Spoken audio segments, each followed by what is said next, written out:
Right, welcome, ladies and gentlemen. Thank you for having me today. Right, today I'm going to talk about your retirement plan in Malaysia, and quite surprised to see quite young audience in the seat tonight. But actually, good idea because it is always good to plan early and know your options before you can start to do anything before it's too late. Okay, so disclaimer: everything that is being said today is my opinion and does not represent the view of the company. So we're going to talk about four main topics about retirement. So I use the Chinese terms 衣食住行, okay, which represents our lifestyle. Okay, so when you talk about retirement, we're always concerned about medical care. We also concerned about food, where we stay, and how we get around. So transportation options. Okay, before we go through the topic, let me run through why I chose this topic. Okay, just to disclaimer, just to be sure, I'm a true blue indigenous Singaporean. Okay, I'm not here to ask any one of you to convert citizenship or anything else. So the reason why we look into Malaysia is because of the cost performance ratio, very good value. And I grew up in a very poor family. So when we are younger, when you don't have much resources, you tend to want to stretch your dollar. So guess what? When you cross the bridge, everything else becomes much more accessible to us lah. So I've been doing this very frequent since I was 13 years old. So for a good 30 years, I've been crossing the bridge and enjoying Malaysia. I myself, I'm also very avid motorcyclist. I love to tour on motorcycle. In fact, I just came back from the Himalayas 2 weeks ago. And earlier this year in January, I rode my motorcycle all the way to Phnom Penh, Cambodia, and back. And of course, being a very avid tourer, I like to thank Malaysia for being such a wonderful and diverse country. So every other weekend, we are out there exploring the different states of Malaysia. And when my friends and family sees my adventures, they always come and talk to me. So I want to, and I realize a lot of Singaporeans only know Johor, Malacca, and Penang and KL. So we have missed out on the Greater Malaysia, which is why I'm trying to introduce the rest of the country to you. Okay, and lastly, I've helped many clients, including myself, achieve financial freedom through property investments. So this is why we are able to spend a little bit more time doing things that we like to do, and Malaysia is a very good offering for us. Okay, so talk about medical care. Um, I want you to dispel whatever misconception you have about Malaysian medical system. In fact, they are quite advanced and quite comparable and very affordable to what Singapore can give. Of course, first statement, if you are a true blue Singaporean, I must say that we are very, very pampered by what our government has done for us. We are so pampered that we take a lot of things for granted. So, having been widely traveled in the region, I find that Malaysia is actually second best.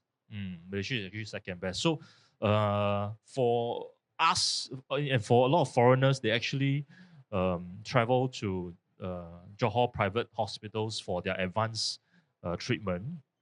Okay, and Malaysia actually gives you as much as 80% savings for medical tourism. We don't attract just the local. We also attract a lot of Americans and Europeans because their treatment is obviously through the roof.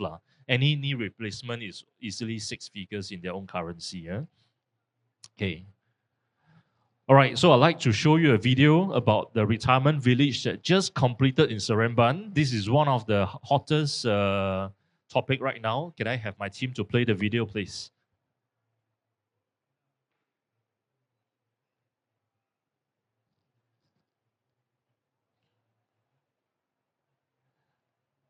This is actually the heart of Millennial Village, inspired by the... Whoa, is this a university campus or shopping mall? No, it's a senior living resort. Want me to show you around? Oh, okay, sure, why not? So this is actually the heart of Millennial Village, inspired by the concept of the Blue Zone. Seniors can live their best years in a place that is serene, fun, and we have a total of 344 units. And our restaurant provides healthy buffet, breakfast, and dinners from Chinese to Malay to Indian cuisine. Our awesome infinity pool. This was actually an old quarry site. Looking at it when we are having a bit of a tan. So this is our gym. We mainly focus on low impact workout, hence why you will see a lot of flexibility machine unit type A, 2-bedroom apartment. You actually have the option to put an extra bed there. Both units are en suite. This is our type B room. Single beds is an option, or you can choose queen size bed. This is our type C, Studio Plus. So you can see the grab bars, non-slip floors, allow wheelchair access as well. Our current monthly fees range from 5,500 to 7,500, up to 2 people. And it includes your daily breakfast and dinner, Wi-Fi, water, electricity, weekly housekeeping. You actually have an outdoor gym. You face the granite rock face all the way to the natural lake below. Here we have our multi-purpose studio, Pilates, yoga, physiotherapy, and massage. This is our library. It's the most peaceful spot. Tons of books. You can continue your learning here. We are now at the rooftop. You can do karaoke here, obviously have your drinks. The best view of Seremban, misty evenings when it rains. Thank you so for much. the tour. That was very insightful. Who wants to enroll immediately? Very, very nice. So I find that Malaysia right now is in a very sweet spot where they have a lot of resources and land, and their construction costs and their cost management is at a very sweet spot right now, where they can make it very affordable but yet high quality for the general public. So this current era is quite nice for Malaysia right now. And they not just attract their own citizens to spend time there. I think they also attracted a lot of foreigners, Singaporeans and mainland Chinese mainly. All right. Okay, let's talk about schools. Surprisingly, a lot of Singaporeans are sending their children to Johor International Schools. Okay, so Johor has seen an increase from 23 to 29 international schools. Most of them are Koreans, Chinese nationals, Japanese, and Singaporeans. The main reason is why Singaporeans want to send their children to the international schools there is because the syllabus is very different. We are on the same GCE O and A levels for some of the schools. Some of the schools are on the International Baccalaureate program. But the approach is different. So Singapore's approach is very academic. Every day you go in, you drill on the academic subjects. But the international schools, they focus more on development. So the children actually start their day with golf, then with art classes, with piano. Then they go for the academics. So towards the later part of their academic career, then they are asked to choose their specialty. So it's fundamentally very different. The result is a very confident, very well-rounded graduate, rather than somebody who is just very good on academics. And one of the reasons is because in Singapore, our MOE regulation doesn't allow you to send your children. If you are Singaporean, you cannot choose for international school in Singapore, even if you can afford it. So that's why a lot of parents are sending their children to Malaysia. Okay. Right, so Malaysia has 13 states. 11 of them are on the peninsula. 2 of them are on the Borneo Islands. I've gone through all of them, and just want to... The unfortunate thing is many people are only familiar with the states that's on the North-South Highway. So on the East Coast is mainly being neglected. But let me show you what all the states has to offer. In Pahang, this is one of the waterfalls. This mountain, I think, is Cameron Highlands, or we rode to Kuantan. Okay. And in Penang, of course, famous for their food. This is the Penang Bridge. Of course, we rode our bikes to the different bridge. I rode through the whole island. Ate durians everywhere. In Kedah is a very small, quiet state. Went to Alor Star. There's a very beautiful mosque there. There's a geopark there as well. And Terengganu, they're famous for their beaches. There's a lot of beach resort. If you like diving, snorkeling, wildlife, sea turtles, you can go to Terengganu. And this is one of the latest bridge that they have. Negri Sembilan is a very small state, but I visit quite often because the mountains there are very nice. It offers very nice view of Gunung Datuk. Perlis is a smaller state bordering Thailand. One of my nice experience I have is I had breakfast at the rice paddy. So all these are the rice paddy, and there's a small little cafe there. And you will drive through a traditional market before you reach the rice paddy, and you actually see them butchering meat on the street, which is quite interesting. Okay. Kelantan has this very interesting forest railway. It's one of the last few railways, traditional railways that drives through the forest. And actually, who here likes to eat durian? Have you heard of Raja Kunit or not? Who can tell me what is Raja Kunit? If you can tell me, I'll buy you some. It's actually the parents of Mao San Wang. So these days we have been so used to the taste of Mao San Wang, right? Now we are trying to look for something interesting and special. So Raja Kunit is the parent of Mao San Wang, and Kelantan is well known for it. Okay, so they also borders Thailand. So there's a lot of Thai style temples in Kelantan as well. Okay, the state of Perak is interesting. It's a very old, forgotten state. And I went to this place called Disney Avenue. In fact, they built this whole small little town that looks like Disneyland houses. And it's quite eerie actually, because they will play pipe Disneyland music at the background, right? Elsa, let it go, but there's nobody there. 95% of the building is abandoned. And but the buildings are very pretty. They're all pastel colored, and a lot of tourists like us, internal, will go there and take photos. It's in the middle of nowhere. This Disney Avenue is in the middle of nowhere.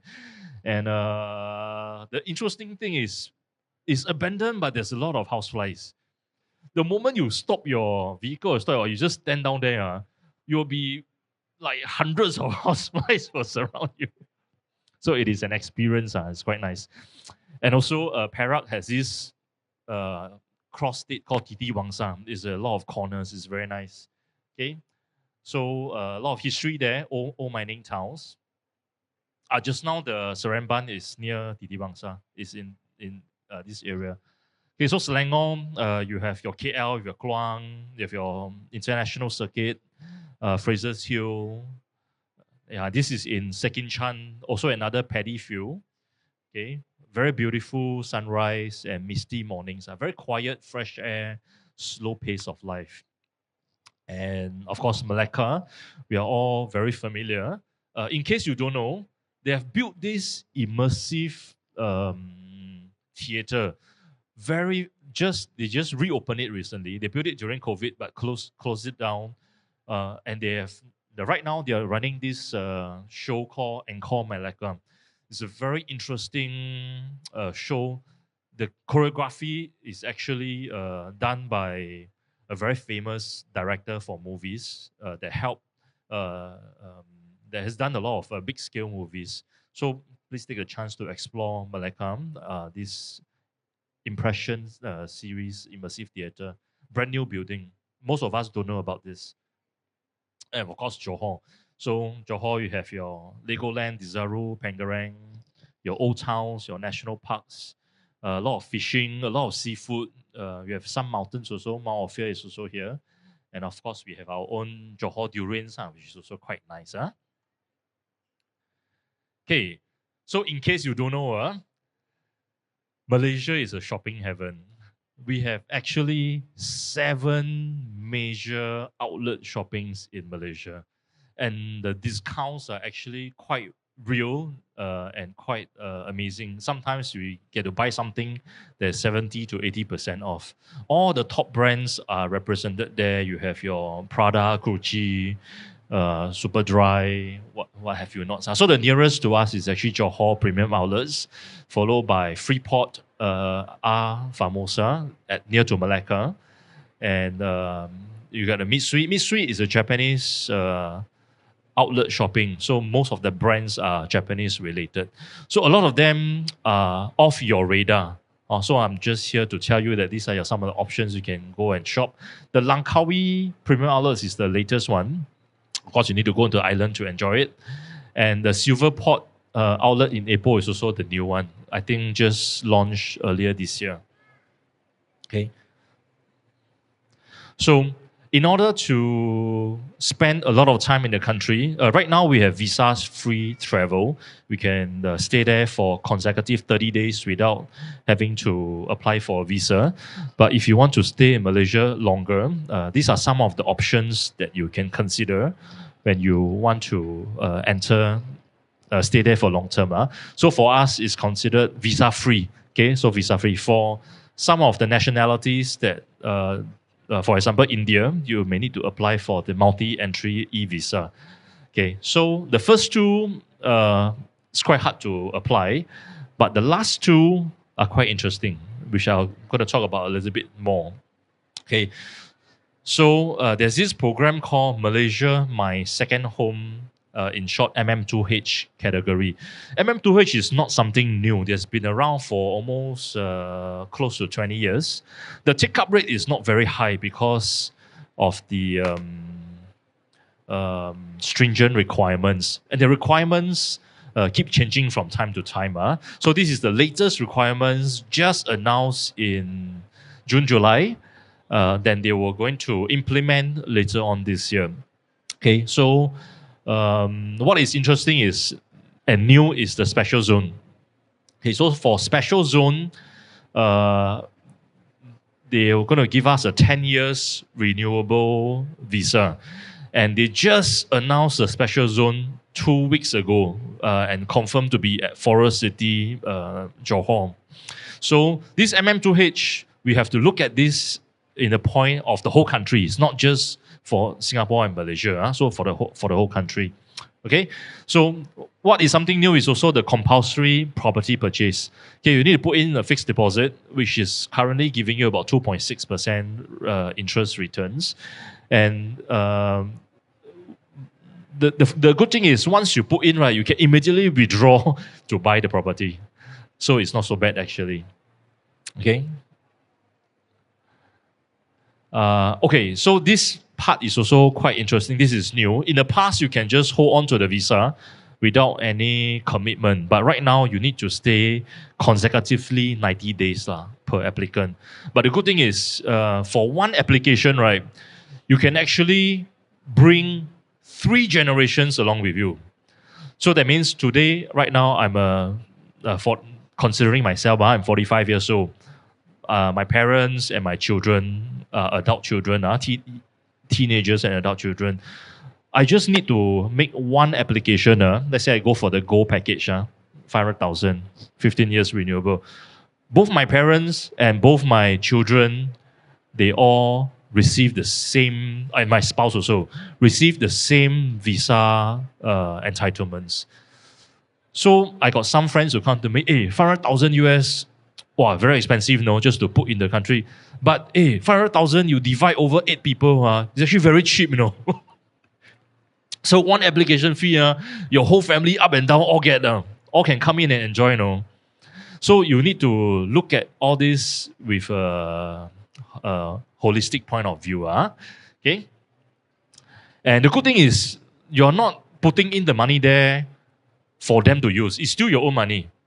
You're still receiving a good rate of return as well, and you can withdraw 50% immediately for property purchase, medical, education, and tourism. So which is not too bad, right? So dependents, your children up to 35 years old can apply for it, and your parents and your in-laws allowed and above 60s. So you see, 一家三代, 3 generation, 1 application. So actually quite value for money, quite worth it. Okay, so the thing is, you're not allowed to do business. You're not allowed to be employed. And there's no tax on your foreign funds, which is quite good as well. So each renewal is 5 years after the initial term. Okay, so if you think that for the younger folks, if you think that 5 years, 10 years, 15 years is a bit too long for me, how about 1 year visa? If you are currently being employed in IT related job and your job allows you to work remotely, there's this thing called the digital nomad visa. Okay, you can just apply. It's 1 year. These are the fees and regulations. You can enjoy the same or similar privileges, and this time round you are able to find employment. You can live in Malaysia, but your employment must be outside of Malaysia. It's very strange. So the company that employs you must be a non-Malaysian company. Non-Malaysian company. Okay, so how do we get around? Let's say we now live in Malaysia. How do we get around? Again, I said Singaporeans are very pampered by our transportation system. So everywhere we go, MRT, buses are very convenient. The public transport in the entire Malaysia is still quite lacking at the moment. That's why most people there drives, and cars are actually very reasonably priced over there. Right? So let's say how about for Singaporeans entering? So if you want to drive in Malaysia if you are there for less than 90 days consecutively, there's no need for you to have an international driving permit. So both countries recognizes each other's driving license. In order to use the highway, you need to have the touch and go card. You can use the Visa, MasterCard on some of the tolls. From 1st of October, you need to have your VEP. This is quite a hottest topic right now. But it's okay. Sometimes we have some obstacles. We just learn to handle them from time to time. So motorcycles don't need to pay for toll fees. Only RON 95 petrol is subsidized, 2 ringgit, and only Malaysian plates can pump RON 95. Traffic rules are the same, and highway. Okay, so you need to take note. Once you're driving on the Malaysian highways, you need to be careful of the exit numbers. So some of the exit numbers they can have the same number but different name. So you need to be careful of the look out for the highway exits when you're exiting. All right. Okay, let me talk about electric vehicles. So this is one of the hottest topic. So JPJ, which is their LTA in Malaysia, has announced full tax exemption for EV vehicles for 4 years, from 2022 to 2025. They are given full import and excise duty exemption, and components are all exempted from tax. Actually, what does it mean? It means everything is very cheap. Okay, so I currently drive a EV in Singapore, and our system says that because I drive EV, I don't pump petrol in Singapore, I have to pay additional $700 road tax because the government don't collect petrol duty from me. But the Malaysian government, very solid. They initially adopted this model. Then they review it, find that, this is wrong. We should give road tax 85% discount. So you see, their current road tax for their Tesla, right, reduced from 2,000 ringgit to just 280 ringgit per year. How much is Tesla road tax in Singapore? Who drives a Tesla here? 5,000 Singapore dollars. Okay. So one case study So because I also own a Malaysian properties, and I also own Malaysian vehicles. So I was looking to buy a Malaysian vehicle. I went to the showroom, and I was introduced this vehicle, the BMW iX Electric. So being Singaporean, I also go to SG Carmart. I try to look what is the value of the car. $485,000. Okay, $485,000 for this car. Sing dollars, $500,000 Sing dollars. So I went to the Malaysian website and I see, about the same price, 462,000 ringgit. Good deal or not? Let me tell you something even more better. I very niao one. I very jing da sis one. So I asked the salesperson, you all got demo car no? Say, have. We got this demo car down there. Okay, 30th of April, demo car. 6,000 kilometers mileage. They will sell me with the same package, service package and warranty package as though it's brand new because it's a demo car. Ma. What's the price that they quote me? 338,000 ringgit. What's the exchange rate now? So 3.3, do a quick calculation. How much is this in Singapore prices? If you round up 100,000 So Singapore 100,000 today I try my best to find the newest car. COE not even enough to pay for COE, so we don't talk about new car. So we talk about used car. For the same amount of money I'm going to pay, what can I buy in Singapore? Just nice I can buy this Honda Fit 1.3. So between the same amount of money, BMW iX electric with aircon and massage chair versus Honda Fit 1.3G. There's a seat you need to eat out yourself one. Yeah. Okay. So this is your transportation option. Okay, so we are glad that Malaysia has finally decided to go ahead with their high-speed rail production. This high-speed rail, in fact, I really love it because why? That means you can go from Tuas to KL in just 45 minutes. Right, that will take away a lot of pain and a lot of hassle from going to the airport 2.5 hours earlier and going through all the difficulties in trying to reach KL. Of course, it's also faster than your 5 hours coach ride. So the high-speed rail, I'm very happy that they're going ahead. And I'm also quite happy that they were going to link Singapore to Malaysia via this MRT line, which is going to call the RTS link. So just now, our previous speaker, Mr. Han Long, talked about one of the potential sites, potential growth area in Singapore be Woodlands. Actually, Woodlands, I strongly believe will be huge growth based on this because it's going to drive a lot of traffic in and out of Singapore and Malaysia.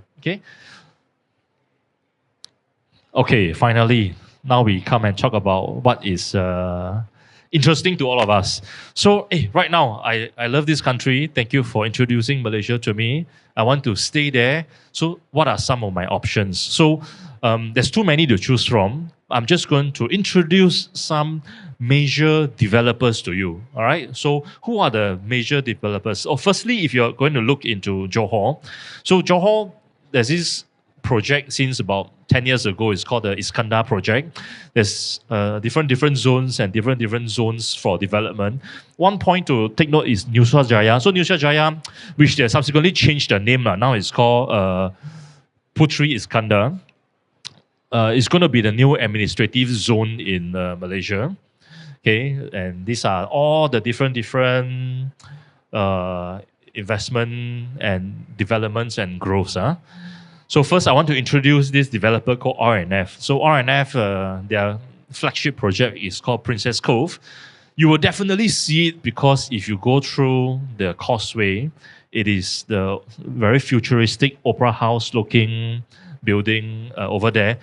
They have about 6 or 7 phases, I'm not too sure, but 2 phases has been successfully completed and delivered to owners. I think they're starting to sell phase 3 very soon.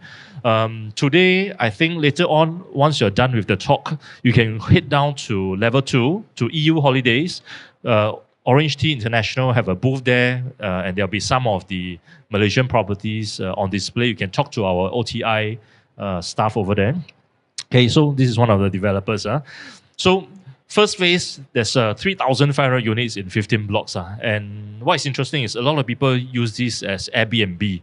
And this is formally allowed because this site they are on is actually on a commercial site. Okay, so Malaysia has clamped down on Airbnb. You cannot go to any residential properties and register as an Airbnb. Only properties in commercial sites are allowed to do it, all right?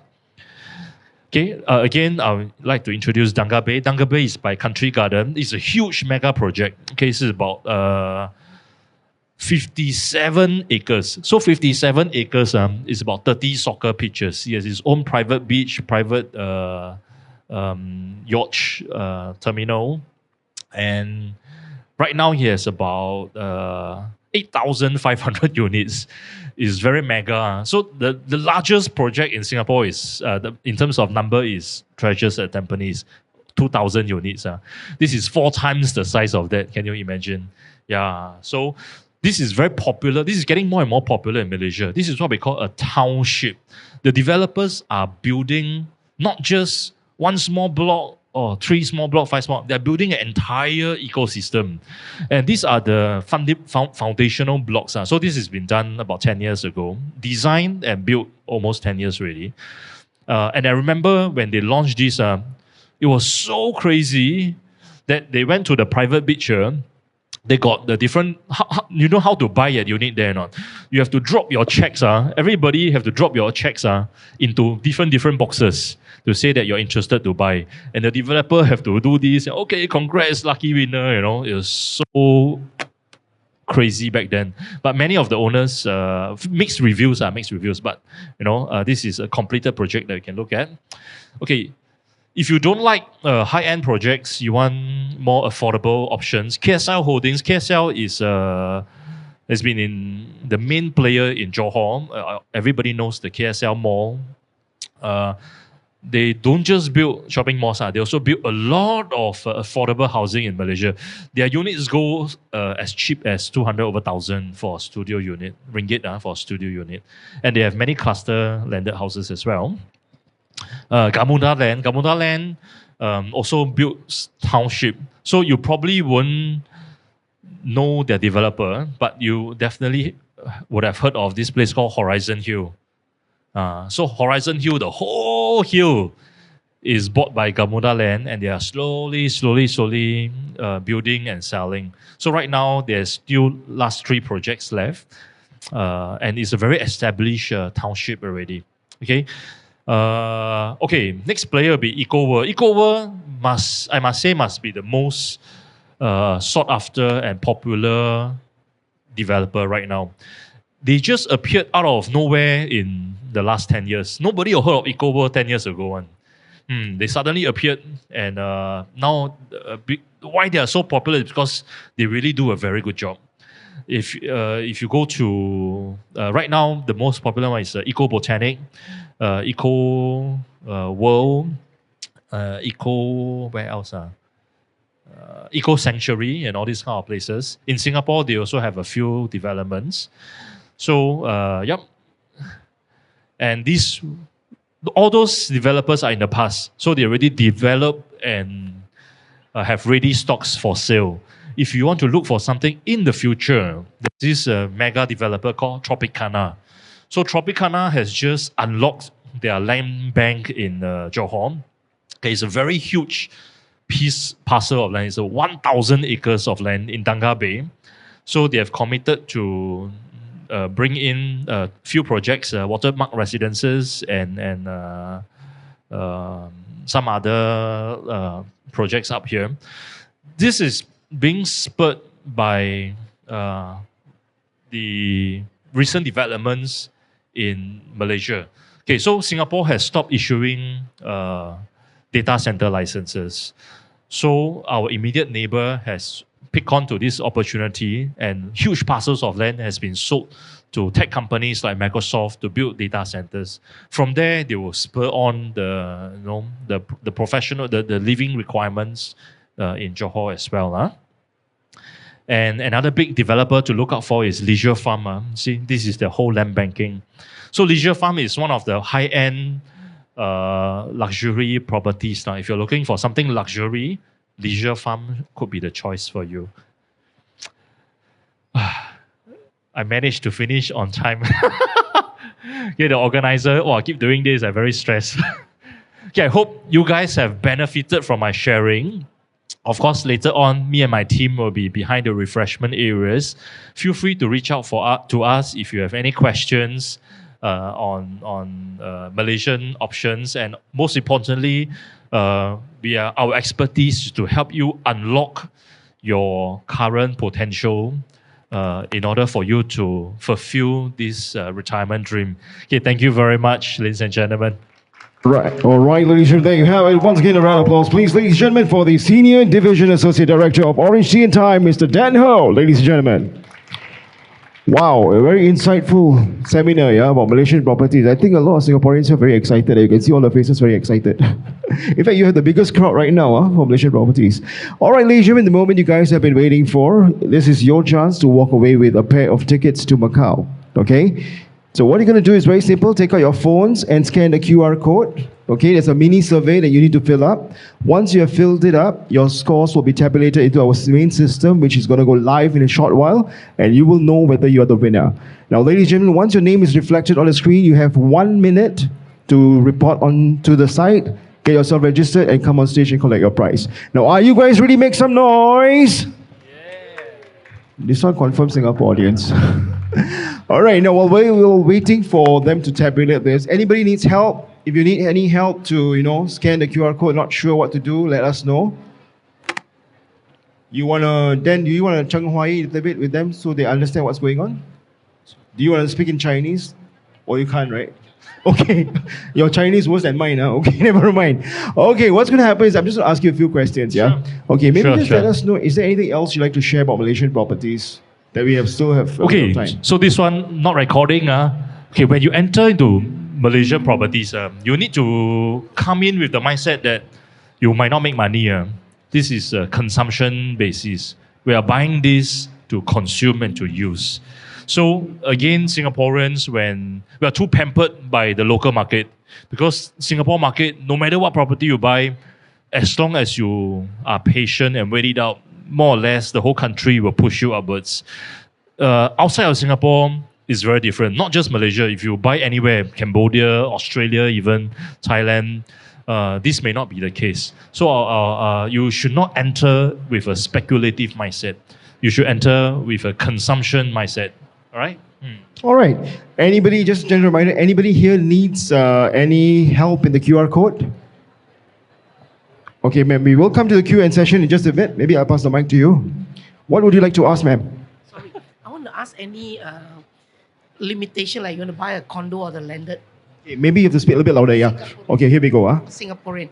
Okay, so the question is, any restrictions for foreigners to enter into Malaysia? The answer is yes. So all the 13 states have their own requirements. So, for example, in Malaysia, you're talking about Johor, right? Condo must be above 500,000 ringgit. Landed must be above 1 million ringgit. But there are exceptions also. There are exceptions. There are possibilities that you can buy below. Sorry? This one you have to speak to me privately. Okay, if you have more questions, maybe we can actually later speak to him. All right, moving on to the questions session right now. If you have any questions that you'd like to ask, you can scan the QR code and ask your questions. Right now, we have the first question, which is, for my first Malaysia property, which town should I buy into to have a higher chance of rental yield? Okay, so there are two areas that you can look at. One is where the tourism is.